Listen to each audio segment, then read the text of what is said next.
What happens when an unstoppable force meets an immovable object is a classic paradox that's been used as a thought experiment by philosophers since ancient times, and has been used as a metaphor for almost that long by sports writers looking to add figurative weight to an upcoming matchup.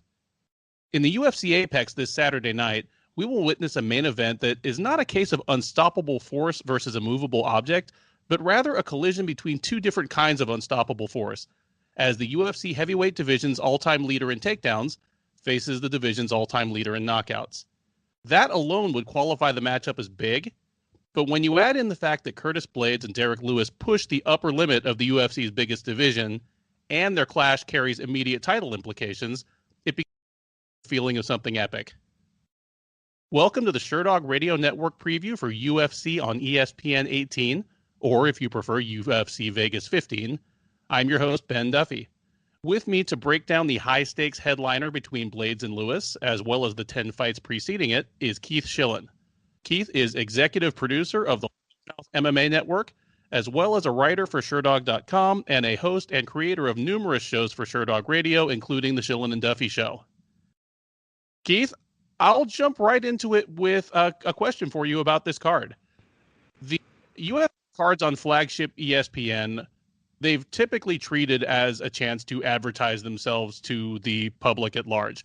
It's usually headlined by either an action fight, a heavyweight fight, or if they can get it, a combination of both. And it looks like a chance for them to present their own product to the public, as well as expose individual fighters that they think have a chance of getting over. Looking at this card, outside of the main event, which of the other 10 fights, or even just which of the other 20 individual fighters, is the one who's probably going to benefit the most from some free advertising? Well, that's a great question. So I really like the Spike Carlyle Bill Algeo fight. I think both those guys are pretty talented. Spike Carlyle has a huge personality. He has a wild man fight style. He's kind of like the ginger version of Diego Sanchez. So you kind of like that. Algeo, very cocky fighter, but in a fun way. I mean, his UFC debut against Ricardo Lamas, he's taunting a former title challenger. So they both have the charisma. They both have style. Miguel Baeza is another guy that he's undefeated, coming off a big win over Matt Brown. I mean, if he can get another big win on this card, that's somebody that, you start getting excited about. So there's definitely some prospects. Like, this is not a throwaway card. Now, there's some throwaway fights. There's a lot of matchups that I'm just like, ugh, it is what it is. Hopefully we get something fun out of it. But there is some talent. And honestly, the women fights don't really jump out at you being, probably low-level UFC women, but the divisions are always so shallow that one or two wins in that division and you're ranked. So they actually matter too. There you go. And with that, let's jump right into the prelims. The first fight out of the gate at UFC on ESPN 18 is a bantamweight matchup between Nathan Maness and Luke Sanders. Maness, 12-1 overall, is 1-0 in the UFC, having made a successful debut against Johnny Munoz just back in August. Sanders is 13-3. He is 3-3 in the UFC and has been out for over a year and a half. Last fought Hayden Barao, so that feels like it must have been 5 years ago, but it was just barely 1.5 years ago. But nonetheless, 3-0 in the UFC with wins over Maximo Blanco, Patrick Williams, and Barao. Losses to Yuri Alcantara, Andre Sukumtat, and Hani Yahya. Sanders is the slight favorite, sitting around minus 140 right now. You can get Maness on the comeback around plus 120. How do you feel about this fight, and how does it turn out, Keith?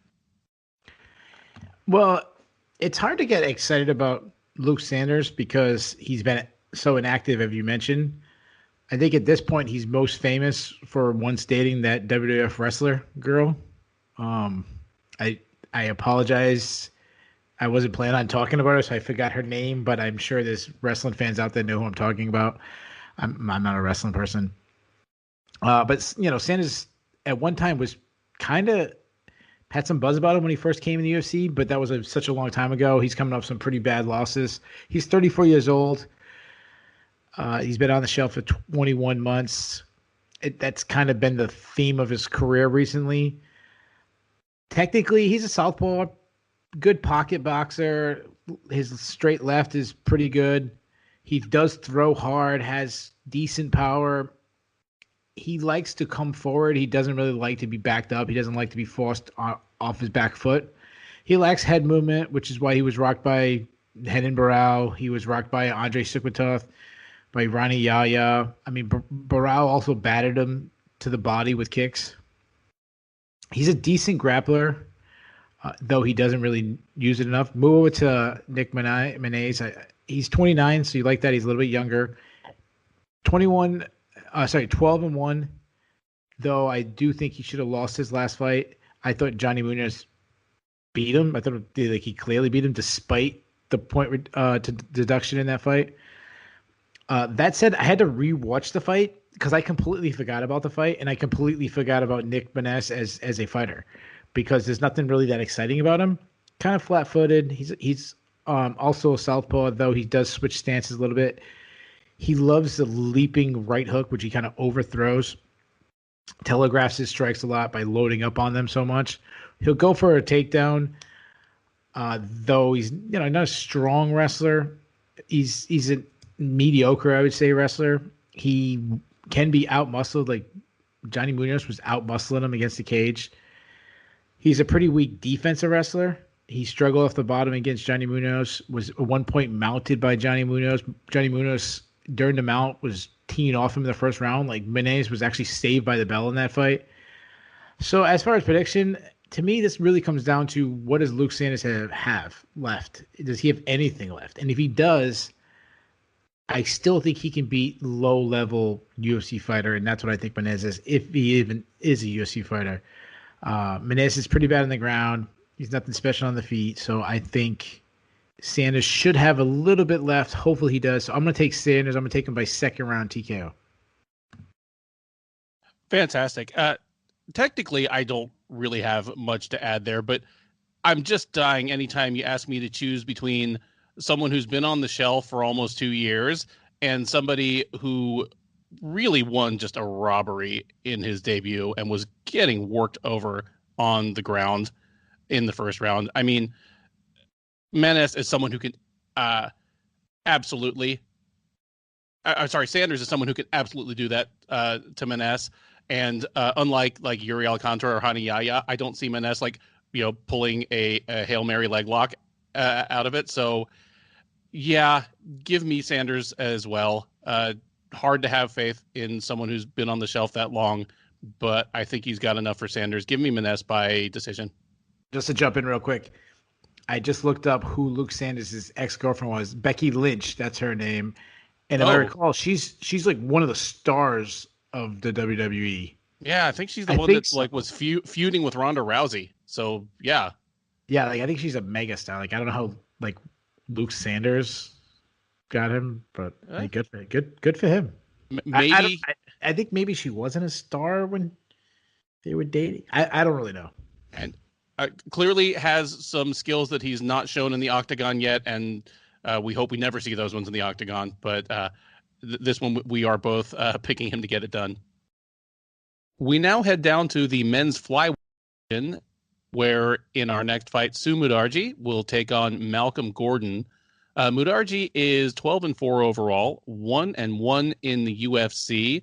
He fought most recently in August, where he got back on track by defeating Andrei Sukhotov. Gordon, the 30-year-old Canadian, is 0-1 in the UFC. He lost his debut to Amir Albazi on July 18th on the Figueiredo versus Benavidez 2 card. Mudaerji is a big favorite here, one of the bigger favorites on the card. He's sitting around minus 330 to minus 350. Gordon, you can get him around plus 275. Who takes this flyweight battle? Well, first thing I want to jump on, which was kind of the theme, what we said last week, is I think the line's off. Now, I'm not saying that Gordon wins, but I think the line should be closer. Majority He's been off for a year, a Chinese fighter. 24, so you like that. He's at the age where you should expect improvements. Southpaw kind of has a karate style. He's very light on his feet. Nice movement, busy jab, nice straight left, kicks everywhere, similar to most of the Taekwondo traditional karate style guys. He likes the hook kick, which is kind of fun to see.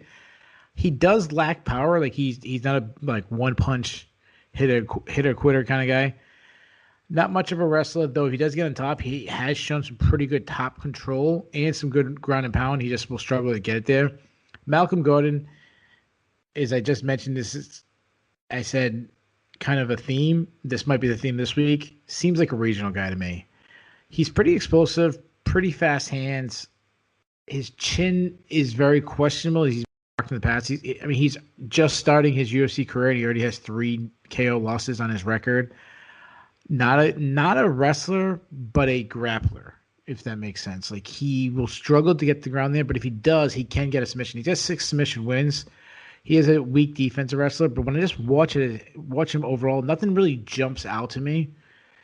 So at this point, I feel like Gordon is who he is, and Mudaerji is at the age, as I mentioned, where he can make big improvements. So I expect to see a better fighter this time in the cage than we saw against Andre Sigmatot, and he dominated Andre Sigmatot. So give me Mudaerji. I'm going to say by unanimous decision.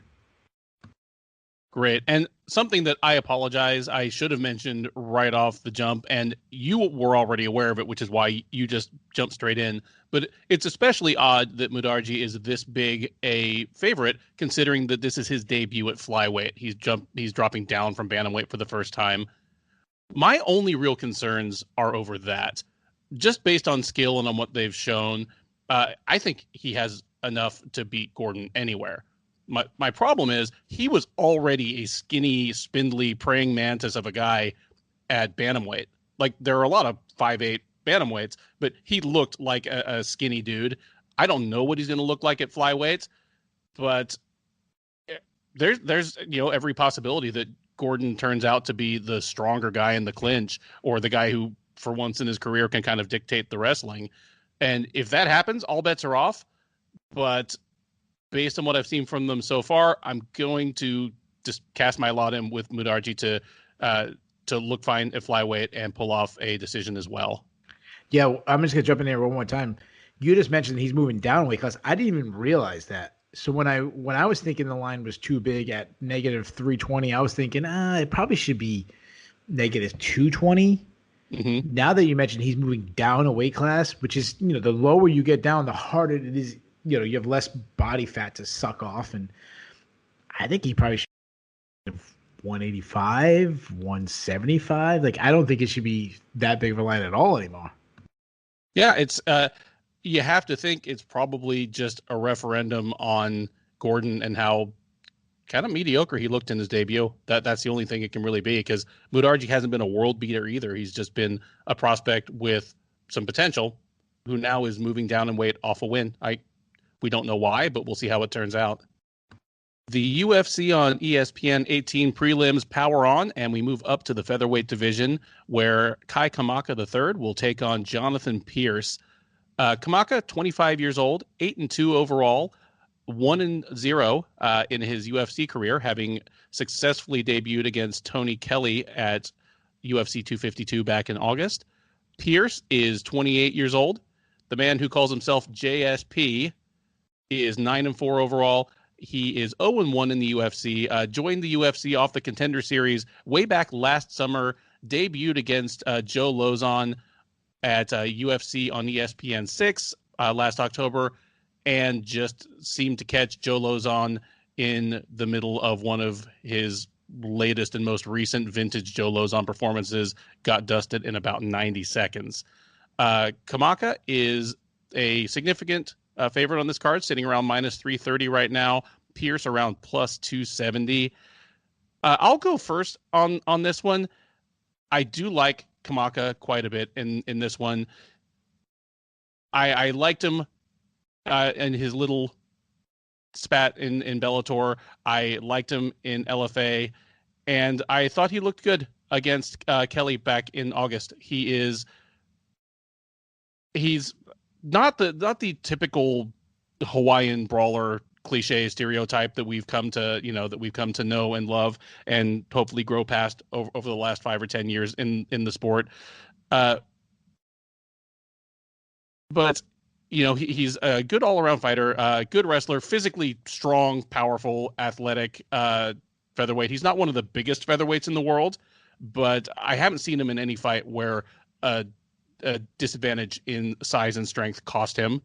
I think against Pearce, he's going to have the ability to make the fight work where it wants. I suspect we'll see a fight where he'll exchange on the feet, brawl for as long as he wants to, and if things aren't going his way or he just feels it, he'll nail a takedown and go to work on the ground. And I think that's actually a game plan he can make work here, because Pearce isn't the kind of guy that is just going to put him out with one punch. He's not that kind of striker. So Kamaka has a little bit of freedom to experiment with it on the feet if he wants, and I think he'll have the ability to take it to the ground whenever he wants. Give me Kamaka by unanimous decision. Yeah, Kamaka's a guy. So both these guys I know a lot about because they both come from the Contender Series. He's a well-rounded guy. He stands with a very high, tight guard. Varies his attacks. He has a large arsenal of attacks, large amount of weapons he goes to. Some real snap on his punches. Throws some hard hooks. I mean, he was battering Tony Kelly with his left hook. I love that he attacks the body, which is always a good thing to see from a young fighter.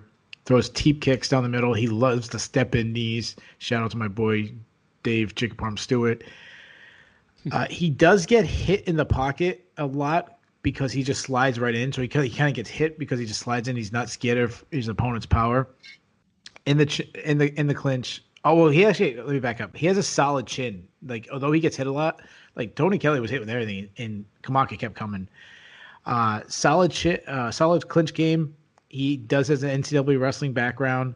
Got some nice takedowns, though he has been taken down in the past. He gassed a little against Tony Kelly, but fought through it. And he's taking this fight on short notice, so that's something to remember. This was supposed to be Sean Woodson's fight against Jonathan Pearce. Pearce, MMA lab guy. He's another thing I keep saying. He's a good regional fighter. Like, that's what he seems like to me. He really feasted on low-level competition to get invited in the Contender Series, eventually UFC debut. He's pretty athletic. He's an okay striker, decent jab, pretty accurate right hand. Can be a little reckless because he lacks head movement.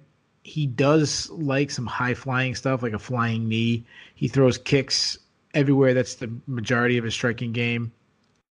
Yeah, taller guy, so he's pretty good in the clinch. Grabs the plum clinch, knees up the middle. Okay wrestler, but it's kind of like the theme I keep saying, like, okay, nothing really jumps out at you. Not much of an entries, like he does not much of a drop step. He gets most of his takedowns from body locks. He'll try a lateral drop, which the higher level you go up, the less that's going to work. It's pretty risky, especially against a guy like Kamaka who comes from a wrestling background.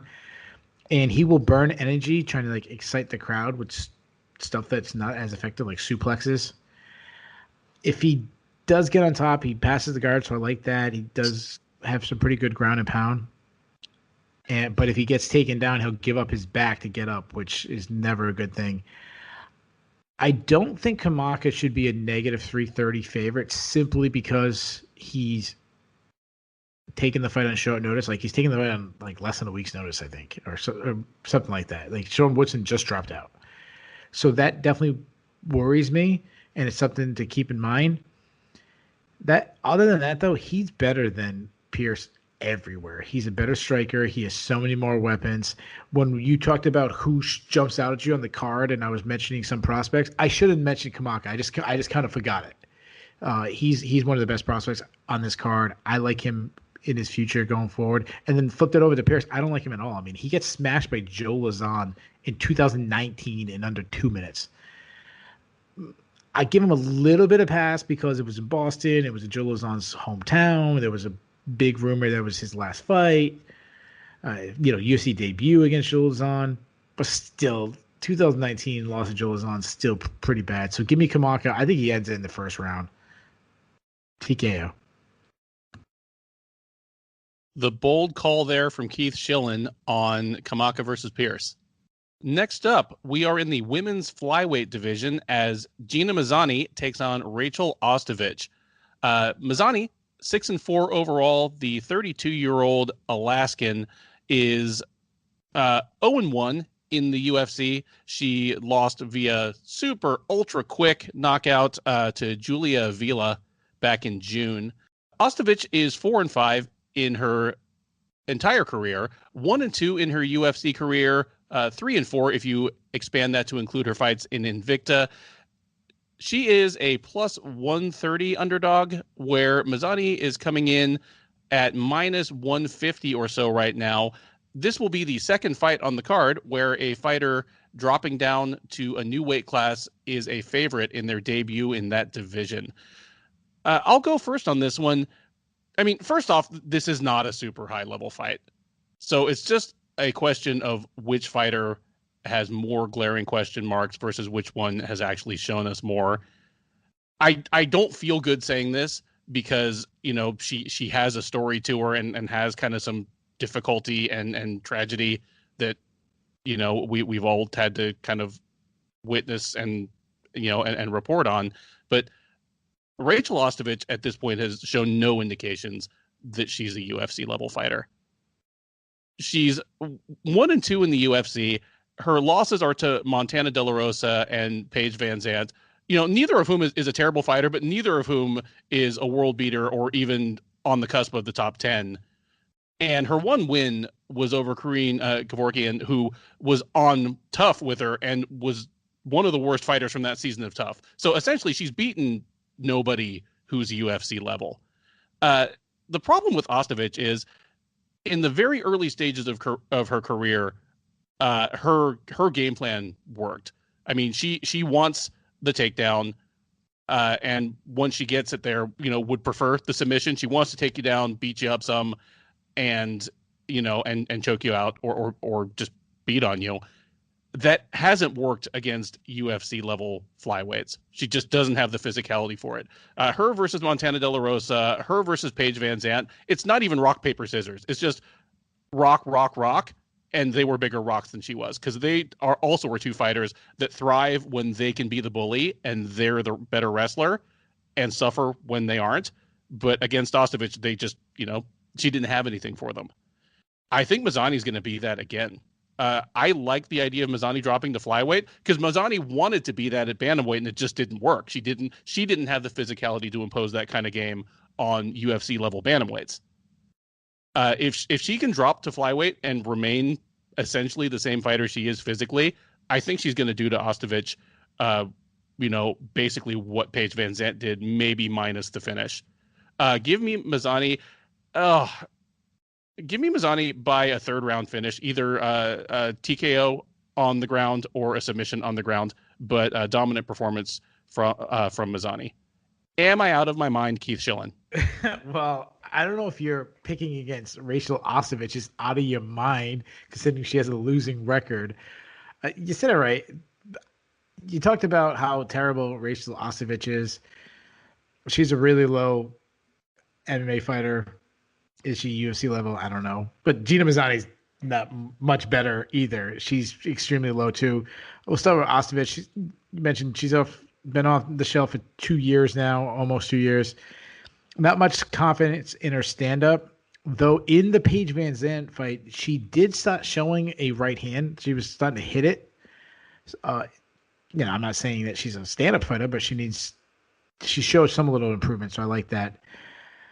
The one thing I do like about Rachael Ostovich is that she uses her striking to set up her takedowns, and she was taking Paige Van Zandt down. She's can grind against the fence. That's kind of where she likes to do best. So get a body lock and just kind of grind against the fence, which wins rounds. Pretty decent body lock takedown. She took Paige Van Zandt down a couple times. When she's on top, though, things fall apart a little bit because she'll either lay and pray and not do much, or she'll chase a sub and completely lose position, and that's what happened in the Paige Van Zandt fight, and then Paige Van Zandt took her back and submitted her. Moved it over to Gina Mazany. Gina Mazany's last two fights, she was against Julia Avila, and Macy Chiasson, which is two really good fighters. She got absolutely ran through. Like she was no match to them. But like we just said, they're good fighters. Southpaw, she's pretty aggressive on the feet, though she's very raw. Like kind of, I would say in a striking battle, probably pretty equal to Rachael Ostovich. She would look for the takedown. I agree with you. Moving down to bantamweight is definitely the best thing for her because she also likes to grind in the clinch. So this is going to probably be a boring fight with a lot of clinch battling. Mazany is probably stronger and, as we mentioned, has faced the toughest competition. That says, I think Ostovich might be the better wrestler. Like technically, she'll be smaller. You mentioned you think that Mazany will do what Paige Van Zandt did to her, which is very similar. But Paige Van Zandt was losing until she got her back and submitted her. So screw it. I want to take Rachael Ostovich to. Would it make her record 500? Yep. Yeah. So you know what? We'll get out the champagne when Rachael Ostovich is 5-5. Twitter and Instagram will go crazy because she'll still be in the UFC, which I'm sure she'll probably still be in the UFC no matter what until she gets a boob reduction. But yeah, I'm gonna say Rachael Ostovich in my first upset pick of the evening. How did she get it done, Keith? Split decision. Outstanding. The UFC Vegas 15 prelims power on with a bantamweight matchup between Martin Day and Anderson dos Santos. This is a fight that in any other year might be a pink slip derby, as both men are 0-2 in the UFC, but no such guarantee in a year that the UFC is in need of bodies who are ready, willing, and available on short notice in particular. Day is 8-4 overall. As stated before, 0-2 in the UFC, having lost to Pingwan Liu back in 2018 and then Davy Grant this July. Anderson dos Santos, whose name makes it sound like he should already have a UFC title, is instead in search of his first UFC win.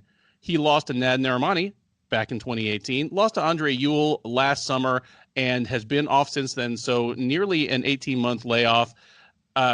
Despite both men having been fairly inactive in their UFC careers, they are meeting, and Day, the slight favorite right now, sitting around -160, -170. Dos Santos available around +145. Keith Shillan, who takes this one? So, yeah, another really low matchup between low-level UFC fighters. I think it's pretty safe to say the loser of this fight will probably, I don't know if they'll be cut from the UFC, but they'll make our recap cut list. I'd probably guess that. The one thing I will say about this fight, they're both strikers. So this could be a fun back and forth fight. Even though it's low level, sometimes I like watching, CES and see two guys that have no shot at the UFC slug it out. And that's what we might get here. I'll start with Martin Day. Very tall for the weight class, long, lengthy. I think, and the last time he fought, you said he had legs that just ran for days. Like, he's pretty good. You make it sound creepy when you say it that way. It's funny, yes. You talk more about Martin Day's legs than Rachael Ostovich's. So that's what you get. Each their own. So he's pretty elusive. He stays fairly loose, which I always liked. He has fast hands. He works behind a jab and a teep kick. That's kind of like his two go-to strikes. Has nice timing on his right hand. Pretty good power. He almost knocked out Davy Grant in his last fight in the first round. He likes spinning attacks, especially the back kick. She landed on Davy Grant. Chin might be an issue because I keep bringing up the Davy Grant fight because that's the most recent one. And why I say chin might be an issue because he was knocked out cold by Davy Grant, who really isn't known for his striking. Day is a weak defensive wrestler, though he does get up pretty well. Like he has a good get-up game. He's good in scrambles looking for submissions. He looks for guillotines, looks for Darce chokes in the scrambles, so that's good. Move over to Anderson dos Santos. he's a stalking brawler. He loads up on everything, making it super easy to read. He is very right hand happy, just kind of throwing the overhand right, trying to get the knockout with one punch. He in his last fight, he went against Andre Ewell and really struggled with the length of Andre Ewell. He has no defense at all. Like I didn't want to break down his defense because I don't know if he knows you can or move your head. He will look for a takedown, but his setups are ugly. He shoots from too far away. He's just not a wrestler. So how do I think this fight goes? I think it's going to look a lot like the Ewell fight. I don't think it'll be as one-sided as the Ewell fight, but Day is a long, lengthy guy that I think will pick apart Dos Santos from range. So I think I'm going to take Day to win by unanimous decision. Outstanding. I have Day as well. This is a bad matchup for Dos Santos for a lot of the same reasons that the Ewell fight was. Dos Santos doesn't have great footwork, even though he does want to stalk you and chase you down. And he's going against a guy with at least better footwork, longer reach, a younger guy with better hand and foot speed. And there's no guarantee that even against a wrestler like Day, he's going to be able to get it to the ground if he wants. I mean, we are talking about a guy with twice as many submissions as knockouts in Dos Santos. I think he's just going to have a miserable day, just kind of stuck at the end of Day's range. It should be a fun fight, but I expect Day to win all 3 rounds in pretty uncontroversial fashion. They might win fight of the night, even though there's definitely favoritism towards fights later on the card for that kind of honor, but maybe it'll deserve fight of the night while Day is picking up his first UFC win. We stay in the bantamweight division, but move over to the women's side as Ashlee Evans-Smith takes on Norma Dumont Viana. Ashlee Evans-Smith, 33 years old, is 6-4 in her UFC career. She is 3-4 in the UFC. She will be taking on the 30-year-old Viana. The Brazilian is 4-1 in her UFC career. She lost her UFC debut back in February to Megan Anderson via first-round TKO, promptly dropped to bantamweight. She is, however, a bantamweight making her debut in her new division who is not a favorite, unlike the other 2 dropping fighters we've talked about already tonight. I will go first, and I actually kind of like Viana in this one. Viana wasn't in the fight with Anderson long enough to show us what she planned to do, but based on how she won fights on the regional scene in Brazil, she wanted to come crashing forward, put her hands on her, and throw her on the mat, which that just wasn't going to work for her against Megan Anderson. There are people who can, crash the pocket on Megan Anderson and throw her down. It's been done, but they are the Holly Holmes and Felicia Spencers of the world. They are not Norma Dumont. Assuming that she wants to do the same here against Ashlee Evans-Smith, I think she can. Like, Smith is one who she's been around for a while. I mean, she actually has been in the UFC longer than just about any other woman on roster. She's been in the UFC since 2014, but it's not her 3-4 record. It's not even a case of, well, she's beaten the bad fighters and lost to the good ones, because she's lost to some bad ones as well. And after 6-7 fights in the UFC, I'm still not sure what Ashlee Evans-Smith really does well. So my extremely scientific pick is that Viana's going to win a decision here where she probably takes the first 2 rounds and has to hold on for the third. So give me Viana via decision in the very tiny upset. All right. So Norma Dumont is moving down from featherweight to bantamweight. Gina Mazany was also moving down from featherweight to bantamweight. So that's like 40% of the UFC's featherweight division moving down in this card. Well, Mazany's going from bantamweight to flyweight. Oh my! Oh, did Mazany did fight a? She fought a featherweight at one point, right? Or am I imagining that wrong? No, I think she must have, because when I saw she was dropping in weight, I assumed she was dropping from featherweight to bantamweight as well, but she had already been at bantamweight. Oh, yeah. For some reason, I thought she fought at featherweight, but either way. Anyways, so not 40%. We'll say percent of the division, whatever it is, moving down. Ashlee Evans-Smith, she's been on the shelf for 21 months. I think the only thing I've heard about her is that she was stealing from her neighbor, whatever that was. She is moving back up to bantamweight. She's a high output fighter, pressure fighter. Though even though she has a lot of output, she's kind of stiff on the feet, throws a lot of arm punches, stands up way too high, no head movement, loses power because they're all arm punches, keeps her head on the center line, leaving her able to be struck. Andrea Lee punished her to the body with kicks. She does throw a lot of kicks herself, especially to the legs. She does have a pretty good teep kick down the middle. She's a good wrestler, though she often shoots from way too far away without any setup.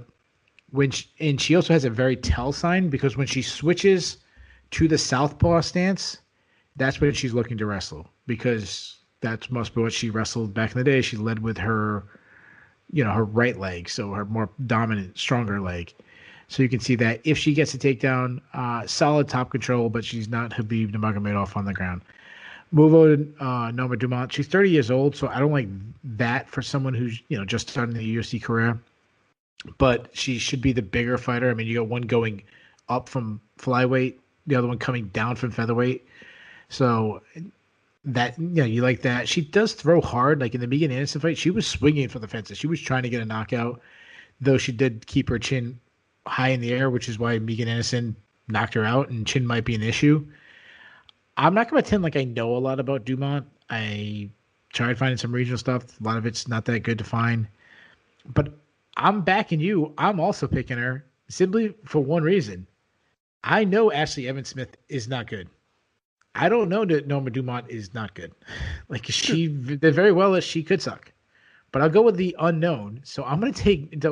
If don't track us in betting. At least track Ben if you want, but don't track me on this one. I don't think it's a good bet to say Ashlee Evans-Smith isn't good. So let me take the other person. But that's basically what I'm doing. So give me Dumont by split decision.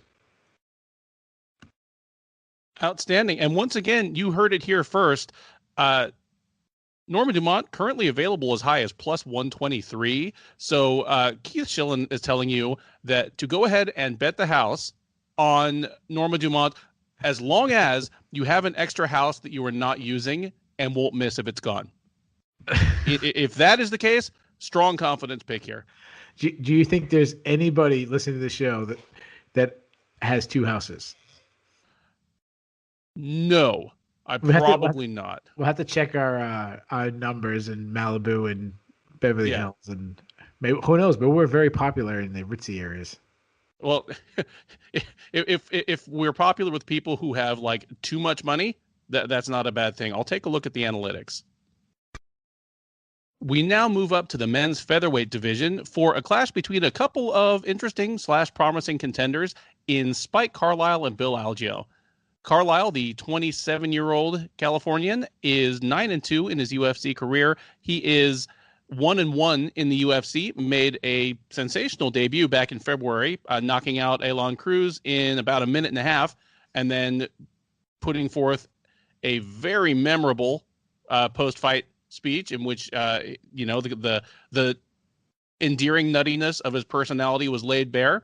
Came back in May and lost a competitive decision to Billy Quarantillo.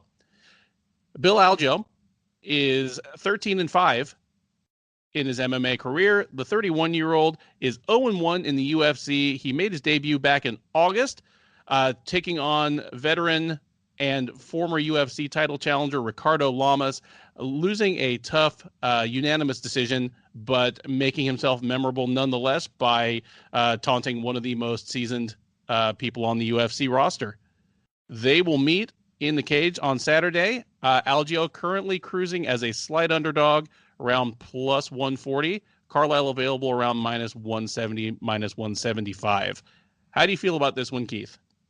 So as I talked in the intro, I think this is my favorite fight on the card. I think both guys are pretty good. Spike Carlyle, he's just a physically imposing freak. He's insanely aggressive. I love how Daniel Cormier described him in his last fight because he was commentating. He said he just straight bull rushes his opponents. He's very explosive. He hits very hard. He loves to step in elbows from in close distance. He has a judo background, so he's got some pretty solid trips and throws. Good wrestling entries, which we saw against Quarantillo. Tags, good ground and pound, though he will lose position looking for a submission. Happened a lot in the Quintillo fight. And he'll also gas out because, he's sprinting the entire 15 minutes.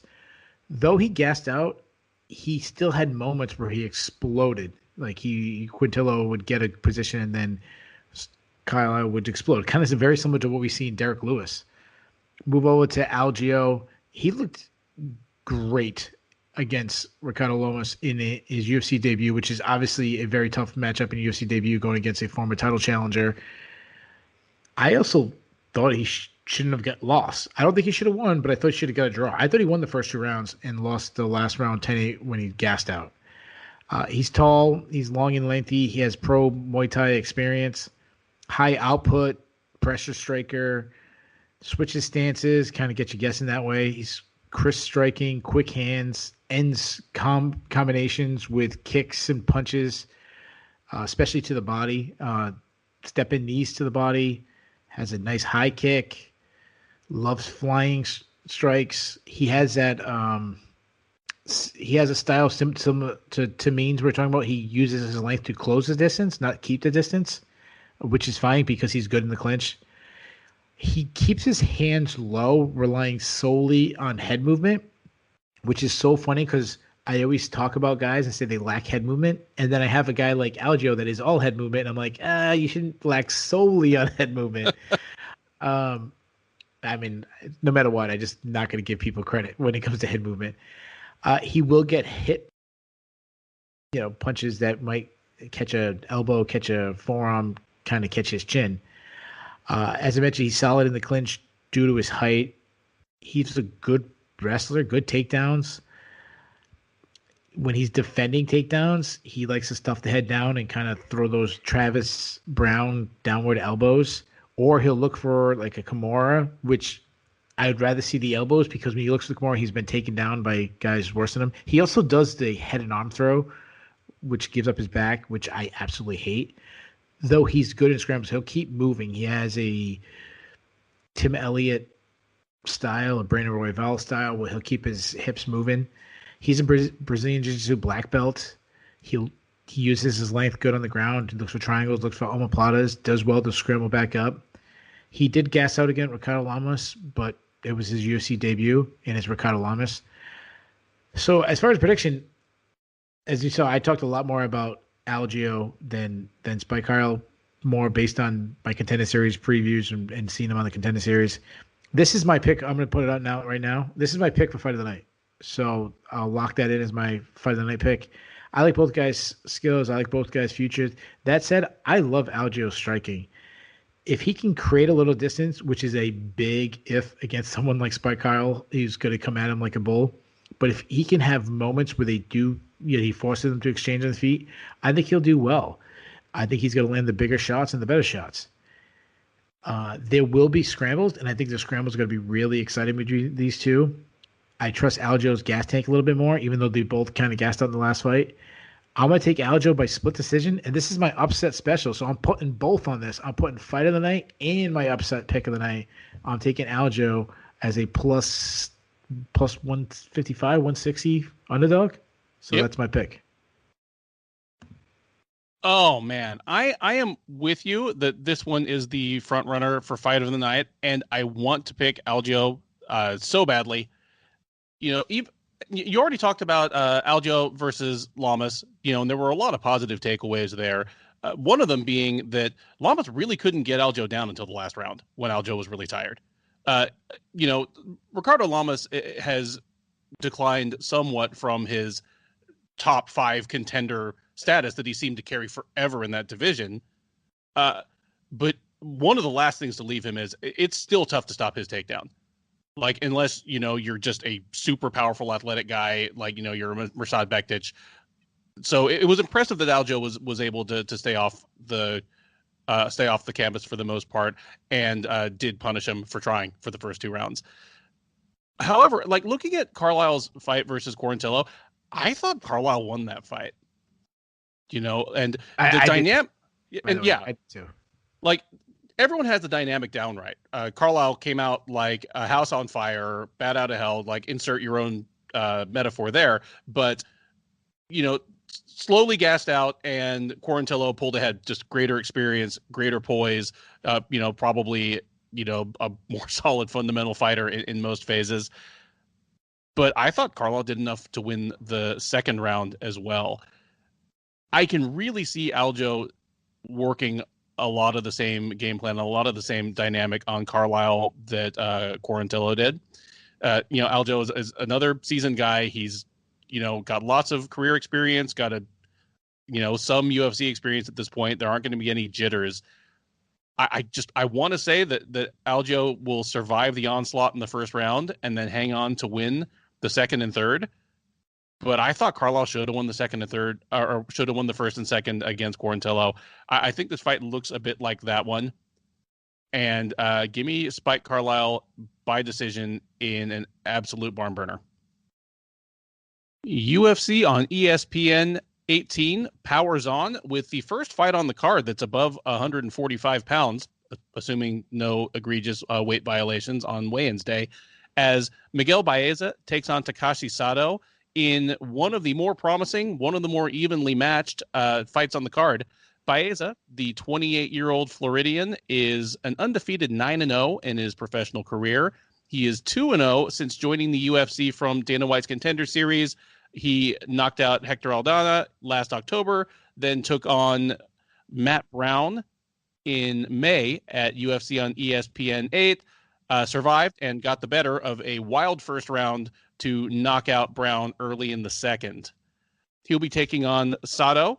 The 30-year-old Japanese fighter is 16-3, 2-1 in the UFC, blew away Jason Witt back in June in 48 seconds to get back on the winning track after having lost to Bilal Muhammad in a fantastic fight last September.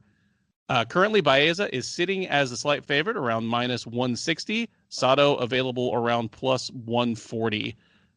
Keith, how do you feel about this one? This is another good card. I'm glad that it's on the main card. I think the placement of most of the fights on the main card are pretty good, except for one we'll get to soon. Baeza is a guy coming off the Contender Series. Not coming off, but he came from the Contender Series. Well-rounded, uses a lot of movement, has crisp punches, stinging jab, follows it up with a basic 1-2. Similar to what I talked about Alex Perez, he's good at the basics, and I like that. Right hand is accurate. Decent power as he knocked out Matt Brown. Kicks to the legs, kicks to the body. The knockout of Matt Brown was really set up with the calf kicks that he did because you take out a man's legs, then you can kind of start head hunting. Defensively, he has a lot more flaws than just offensively. Like, I really like him as an offensive fighter. Defensively, he kind of just pillars. It doesn't move his head as much. Keeps his head really high and backs up to the cage, which is why Matt Brown cracked him. Like, he was doing well, and then he got forced to fight off his back foot, had his head high, and Matt Brown caught him. He is a good wrestler, both with clinch takedowns and drop step entry takedowns. Solid ground and pound. Move over to Sato. Sato's 30 years old, so he's kind of in the prime.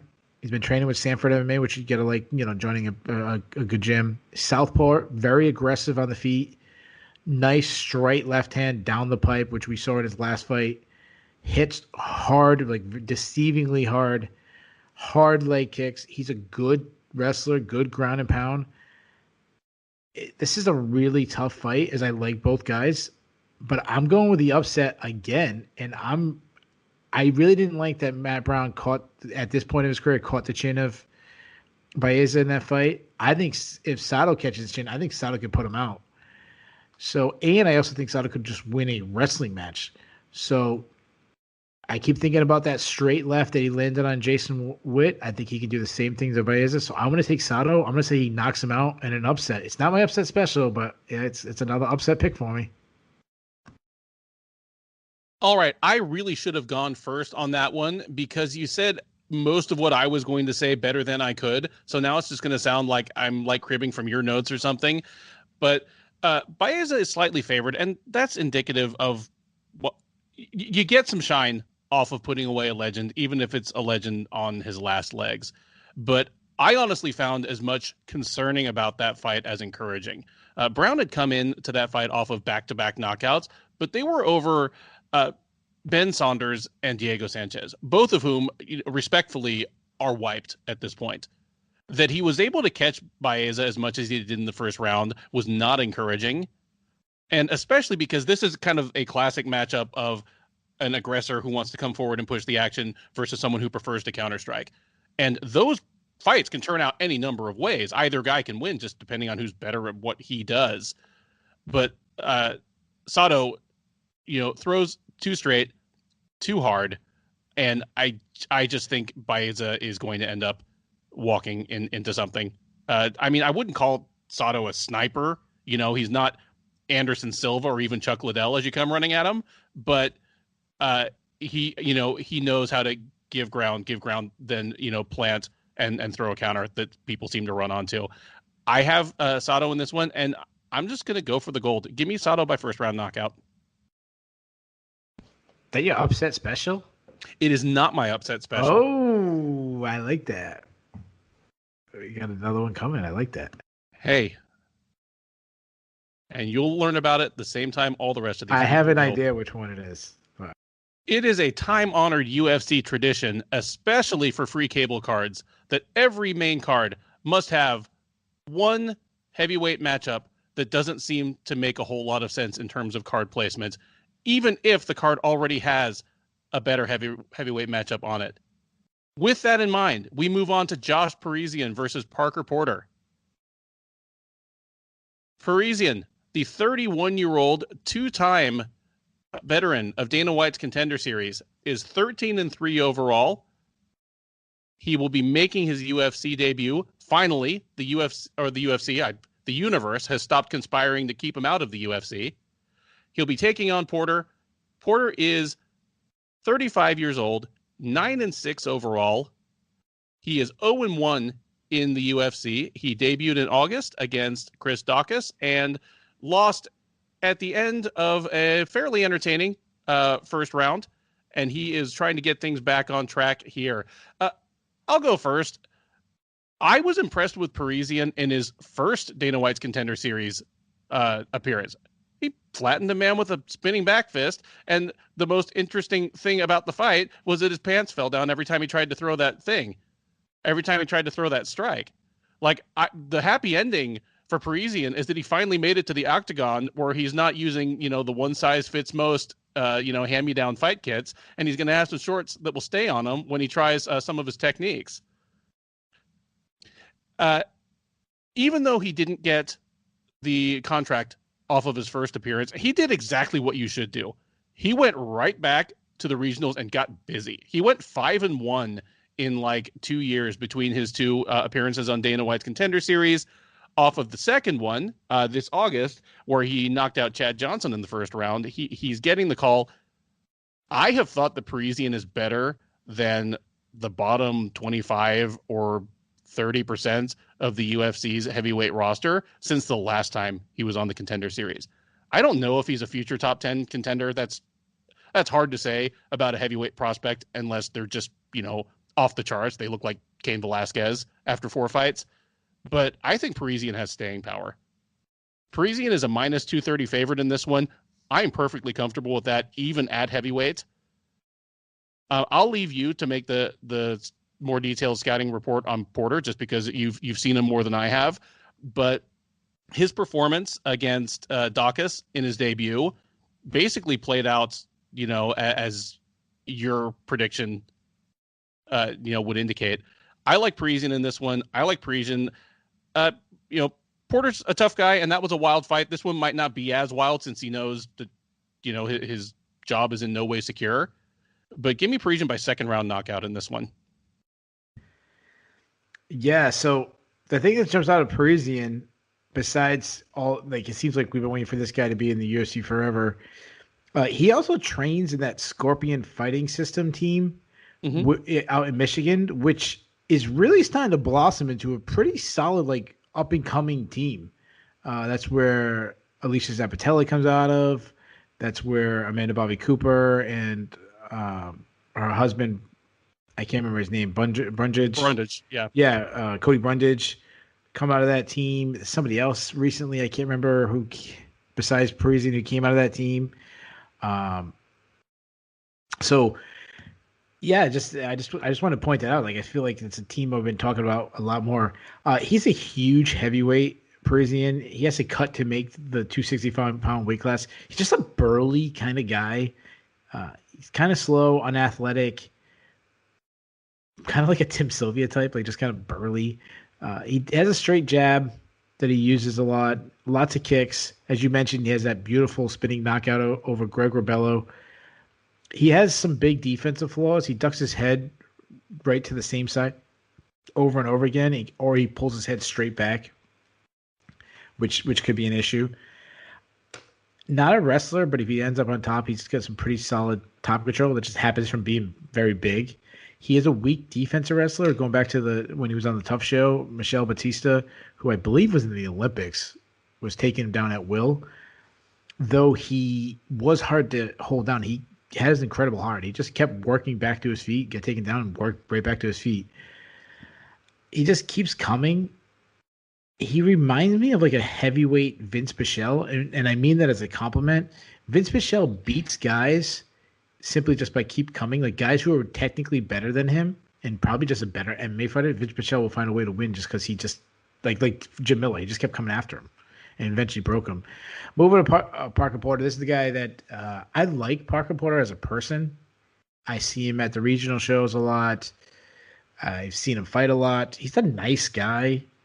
He trains out of the Underdog team, which is where Matt Bissett and Jesse Mealy and a lot of the local New Englanders come from. Just like a good, solid team of like good people. That says, if I'm having an honest assessment of this guy, when I seen him on the regional scene, I never saw a UFC caliber fighter, and I still don't. Now, the guy is very big. I know you say he's like 300 pounds when he's not in camp. Like, he's very big. He's slow. He's unathletic. He's pretty one-dimensional. He's a striker who's pretty aggressive. He's got to come at you. He came after Chris Daukaus. He loves his jab overhand right combination. He'll just throw it over and over again. He does have power, as a nearly 300-pound guy should. The best part of the game is probably his leg kicks, is he has massive legs himself. He also, similar to his opponent, dips to the same right side over and over again, which is going to leave him open to left side attacks. And he walks right in shots. Like, Daukaus blasted him, but he also walked into that punch. As I said, I don't think Porter's UFC level. I do think Parisian is. Will he be a top 15 guy? No, but probably just below that. If he snuck into a rankings one, okay. I think Parisian lands the big shot. I'll say midway through the first, so I'll take Parisian by first round knockout. With that, we come to the co-main event of UFC Vegas 15 as former light heavyweight title challenger Anthony Smith takes on Devin Clark. Smith, 32 years old, is 33-16 in his incredibly lengthy and well-traveled career. He is 8-6 in the UFC. He is coming off back-to-back losses to Alexander Rakic and Glover Teixeira. Before that was a win over Alexander Gustafsson that sent the Swede into temporary retirement. And before that, of course, was his unsuccessful title shot at John Jones. Clark, also 32 years old, 12-4 overall, 6-4 in the UFC. He is coming off back-to-back wins, albeit over not quite the same level of competition that Smith has been taking on, in Alonzo Menafield, whom he defeated in June, and Dequan Townsend, whom he beat in February. Currently, Smith is a bit of a favorite, sitting around minus 140 or minus 150. Clark available right around plus 125. Keith, who takes it in our light heavyweight co-main event? Well, if you asked me a year ago, I would have laughed at these odds. Like, a year ago, Anthony Smith would have been a massive favorite. Now he's just a slight favorite, which is, I think, rightfully so. Like, I was going to say surprising, but it shouldn't be. This is probably where the line should be. Now, Smith, Smith's only 32 years old, which is crazy to think when he already has 49 professional fights. He has taken so much damage on top of that. I mean, he was decimated by Glover Teixeira in their fight. And his last fight against Alexander Rakic was only a 3-round fight, but if that was 5-round, he would have got on his way to maybe a Glover Teixeira type whooping. Anthony Smith's insane toughness is actually a bad thing for him. Like if he wasn't as tough and quit, like he wouldn't have taken as much damage, and he'd probably be a better light heavyweight right now than he is because he took. I mean, Mark Montoya should have threw the towel in when Anthony Smith was just had this blank stare in the Glover Teixeira fight. I think it was like in the 4th round. Instead, he goes out there and gets beat up for like another 10 minutes. Anthony Smith, he's never been a great athlete, which is fine. It's never been his game. He makes up for being technical. He's well-rounded, good outfighter. His hands are still pretty fast. He has a solid jab. Never big, power puncher. He makes up for that with his high output. He throws combinations. Though he can punch himself out, that's what he did against the Teixeira fight. He slowed down when he kind of came out Teixeira with an insane pace, and Teixeira was still standing there heading in, midway through the 2nd round. I like the variety in strikes. He can attack with both the hands and the feet. He likes the teep kicks, a lot of leg kicks, though he needs to learn how to check leg kicks because Alexander Rakic just tore up his leg to the point where he fell down with leg kicks. Smith is good and tight, where he likes to throw elbows. He does make the mistake of backing up to the cage, kind of like a little Tyron Woodley in him. Glover Teixeira battered him there. John Jones, going back to that fight, John Jones has success with everyone, but John Jones battered him up with Smith's back against the cage. He's not a wrestler, but he can sneak in a takedown if you're not aware of it. And he's a decent grappler. He is a submission threat, though if he's taken down, he struggles to get back up if you're on bottom, which is a huge issue against a guy like Devin Clark. Devin Clark has shown some improvements recently. However, he's still pretty raw and one-dimensional. He is fairly flat-footed on the feet, though he is very physically strong. When you just look at him, he's got an incredible physique. He's got huge legs, big shoulders. He hits pretty hard, though he does stay very tense. His arms are always flexing in his stand-up, which will burn energy. He will throw wildly. He keeps his chin high in the air. He's been blasted and hurt in so many. He is solid in the plum clinch. That's a really good safe area for him. He has got strong knees up the middle in the clinch. That's what he did very well against Menefield in. And he's willing, he likes that position because he's willing to grind against the cage and make it an ugly, kind of boring affair. Very solid wrestler, good entries, good reactionary double. He'll get you to come towards him and he'll drop underneath for a shot. Good at turning the corner, finishing, strong top control. So, as I talked about in the intro, this is a close fight on paper, which is really surprising at this point of their two careers. I'm still going to take Smith simply because I feel like this is a big step down in competition for him. And I'm assuming and this is a big assumption, I'm assuming Smith hasn't fallen off that far yet. So I'm not very confident in Smith anymore. I just don't think Clark has taken that step up. I feel like they might be crossing at the mountain, but just not yet. So I wouldn't be surprised if Smith just out-wrestles. If Clark just out-wrestles Smith for 15 minutes. But if he can't, I still think Smith's output on the feet, I don't expect him to throw a lot of kicks in this fight if he's smart, because you don't want to give Clark the chance to catch one. But I still think he can just jab him up and move. So I'm going to take Smith. I'm going to say, Clark's pretty tough, so I'll take Smith by decision. Excellent. In looking at Anthony Smith's recent run, for me at least, I think I was probably, along with a lot of other people, tempted to push his stock up too high on his way up since moving up to light heavyweight.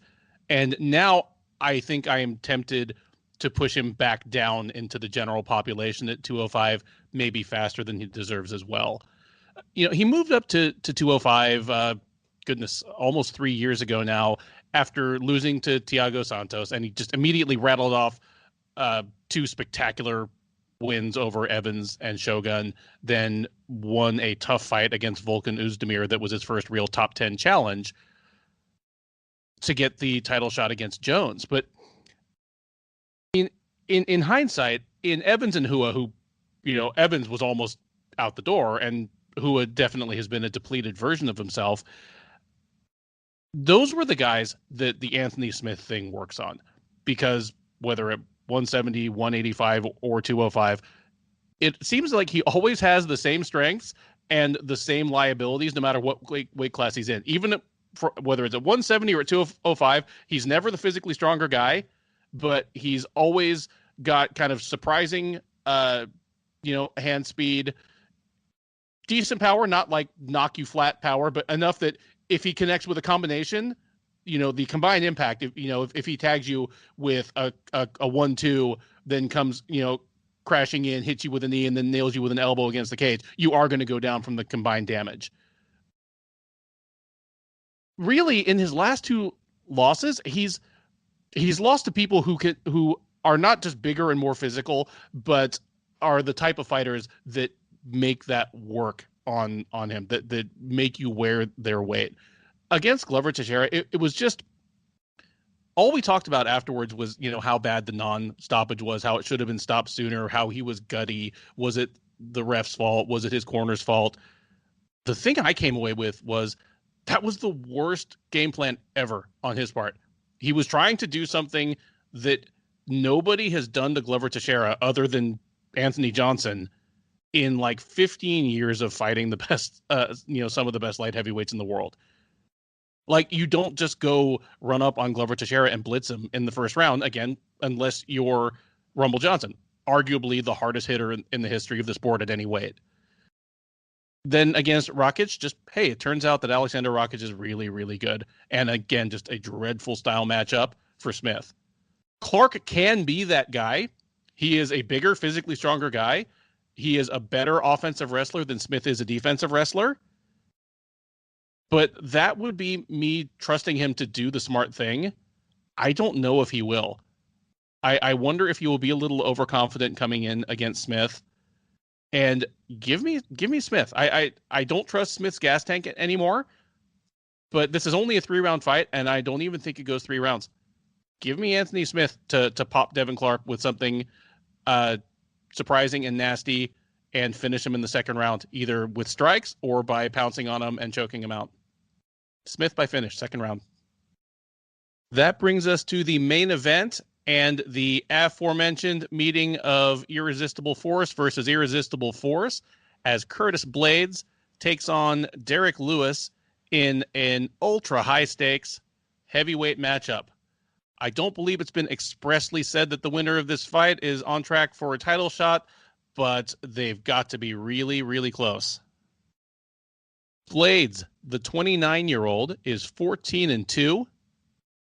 He is 9-2 in the UFC. Those only 2 losses coming to Francis Ngannou. He has won 4 straight since his last meeting with Ngannou, wiping out Justin Willis in one of the more humiliating examples of offensive wrestling advantage in recent heavyweight history. Then put away Shamil Abdurakhimov in September of last year, knocked out Junior Dos Santos in January, and then in June took on Alexander Volkov and once again applied his significant wrestling advantage to win a 5-round decision over the Russian. Lewis, 35 years old, 24-7, 15-5 in the UFC. He has won his last 3, having defeated Blagoy Ivanov last November, Ilir Latifi in February of this year, and most recently flirted with disaster on the ground against Alexei Oleinik for much of a round before knocking him out early in the second at UFC Fight Night Lewis versus Oleinik in August. Blaydes is the significant favorite here, sitting around minus 350, whereas Lewis is pushing right up against the plus 300 mark as the underdog. I'll go ahead and go first on this one. These odds are exactly as they should be. on paper, Blaydes is one of the most dreadful style matchups in the division for Derrick Lewis. I said off the top of the show that he is the UFC's all-time leader in takedowns. He's the UFC's all-time leader in takedowns by almost double the number of the number 2 guy. And you think of some of the people who have been in that division, your Stipe Miocic, Cain Velasquez, Daniel Cormier, some of those guys, Randy Couture.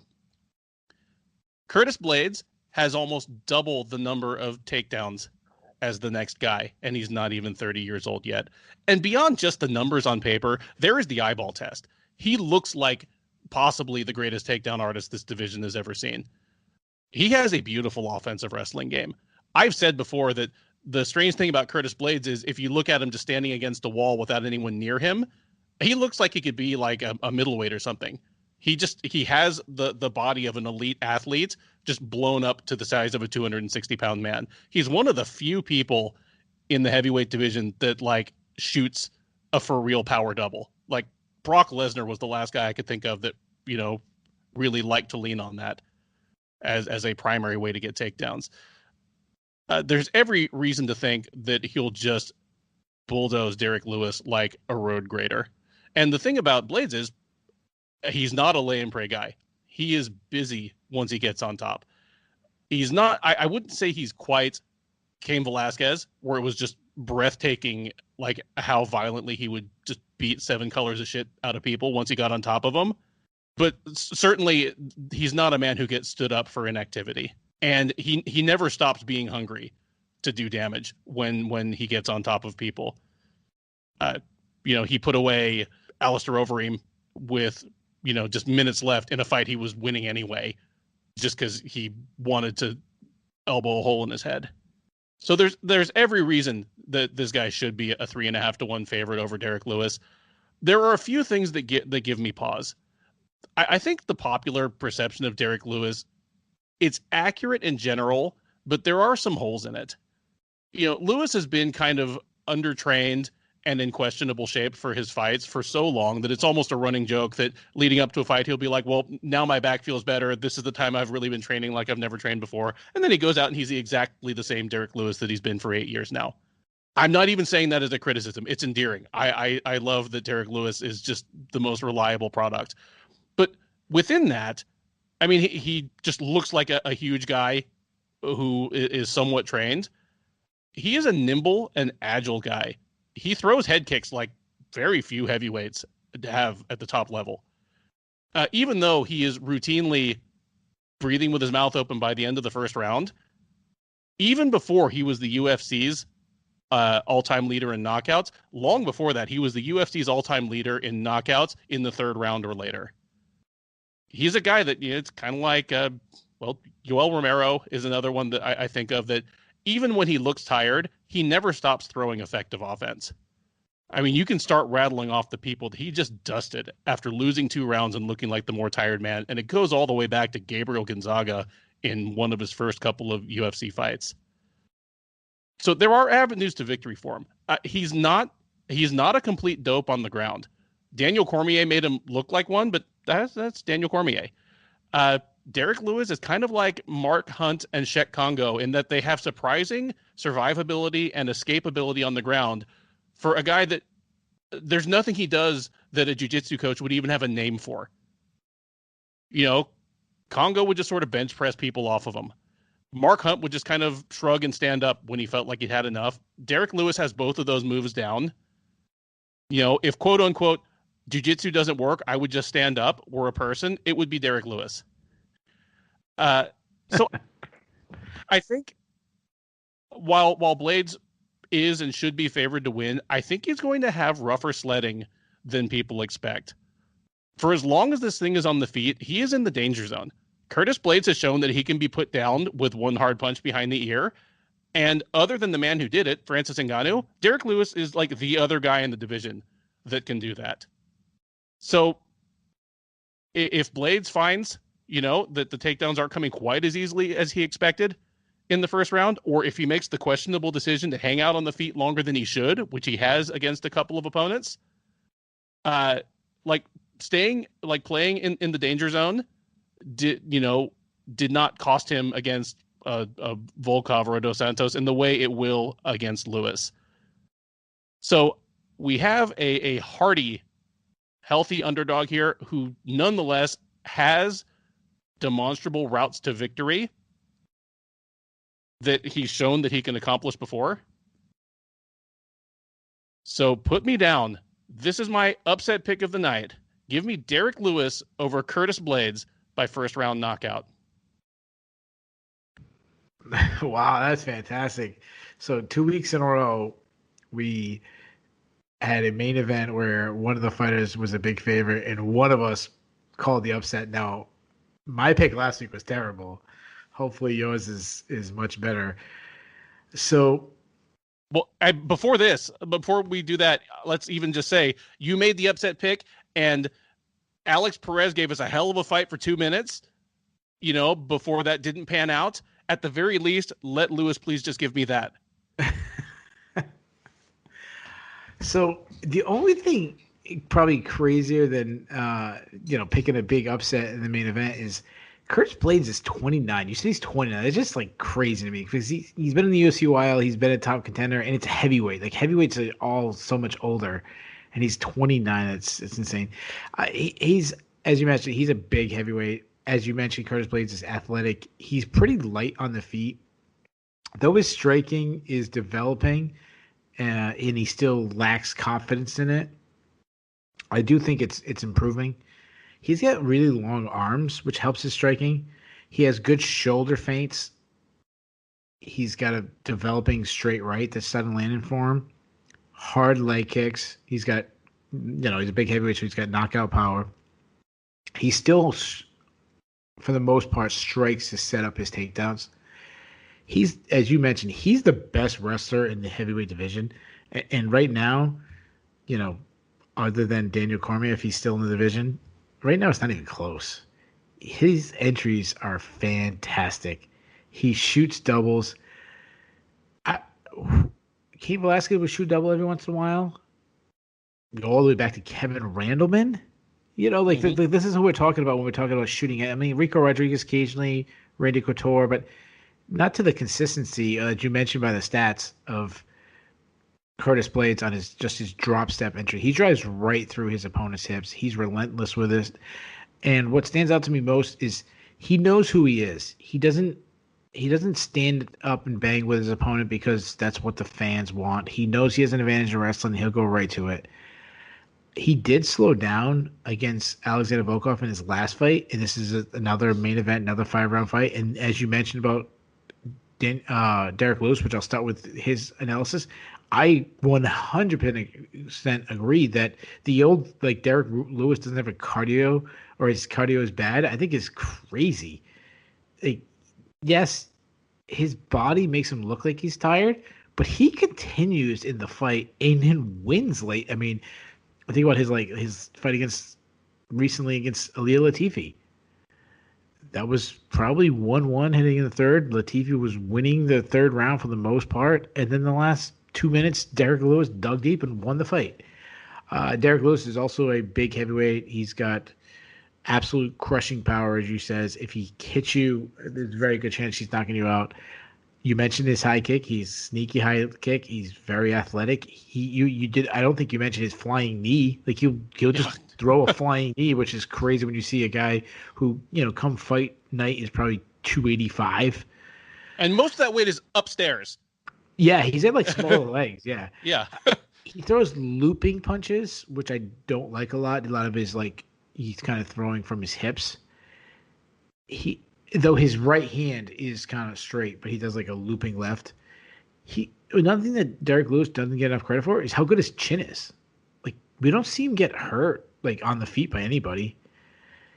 That said, his biggest weakness is his wrestling. He's a terrible. I mean, he doesn't really use offensive wrestling, but he's a terrible defensive wrestler. Though, if you get him down, which you most likely will, and I'm safe to say, other than Derrick Lewis catching him early, Curtis Blaydes is going to get him down. He explodes, similar to what we talked about Spike Carlyle. He'll sit there and wait, and then also just explode. And you say bench press or just cut his arm like an underhook and just kind of bridge up and get up. If Curtis Blaydes is on top of him and he bridges and somehow lands on top, which has happened, Derrick Lewis has maybe, like you talked about Curtis Blaydes ground and pound, Derrick Lewis might have the scariest ground and pound ever. Like, a nightmare would be Derrick Lewis on top of you throwing down hammer fists. That said, moving on to prediction, we're disagreeing on this one, and we're disagreeing from the two most extremes. I think Blaydes mauls him. I think this fight is going to look a lot like the Daniel Cormier fight. As we mentioned, Latifi's half Curtis Blaydes' size, and he took Lewis down several times. At one point, he just pushed him over. I think Lewis has the Hail Mary punch. I think he has a flying knee punch. He has a chance of Curtis Blaydes gassing out, but I think they're all very, very small. Give me Curtis Blaydes to take him down over and over again. I think he gets a third round TKO from ground and pound. And you calling and I'm not doing this to insult you, so please don't take it this way. You pick Derrick Lewis as your upset. I'm going the complete opposite. I was locking in Curtis Blaydes as my lock of the night. I think it's money in the bank that Curtis Blaydes wins. It's my most confident pick. There you go. We are polar opposites. Sometimes we differ on these picks. Sometimes we're in lockstep. This is the first time that we have disagreed so vehemently and so furiously. All I know is that by Saturday night, I will have plowed through all of the Thanksgiving leftovers so that I can go get myself a fresh, large box of Popeye's chicken to sit and watch Derrick Lewis pull off a finalist for Upset of the Year. And I will be on the Sherdog Radio Network immediately afterwards to let Keith absolutely have it. That will do it for the Sherdog Radio preview of UFC on ESPN 18 or UFC Vegas 15, Blaydes versus Lewis. For a quick rundown of all the picks, in the opener, Nathan Maness versus Luke Sanders. Ben has Sanders by decision. Keith has Sanders by second round TKO. Flyweights, Sue Mudaerji and Malcolm Gordon. Keith and Ben both have Mudaerji by decision. In the featherweight matchup between Kai Kamaka III and Jonathan Pearce, Ben has Kamaka by decision. Keith has Kamaka by first round knockout or TKO. In the women's flyweight matchup between Gina Mazany and Rachael Ostovich, Keith has Ostovich by decision, while Ben has Mazany by third round finish, submission or knockout. Bantamweights, Martin Day and Anderson dos Santos. Both Keith and I have Day by decision. In the women's bantamweight matchup between Ashlee Evans-Smith and Norma Dumont Viana, both of us have Dumont Viana by decision. In the featherweight main card opener between Spike Carlyle and Bill Algeo, we have dissension. Ben has Carlyle by decision, Keith has Algeo by decision. It is both of our pick for fight of the night. Miguel Baeza versus Takashi Sato at welterweight. Keith has Sato by second round knockout. Ben has Sato by first round knockout. In the heavyweight scrap between Josh Parisian and Parker Porter, Ben has Parisian by second round knockout. Keith has Parisian by first round knockout. At light heavyweight, Anthony Smith takes on Devin Clark in the co-main event. Keith has Smith by decision. Ben has Smith by second round KO or TKO.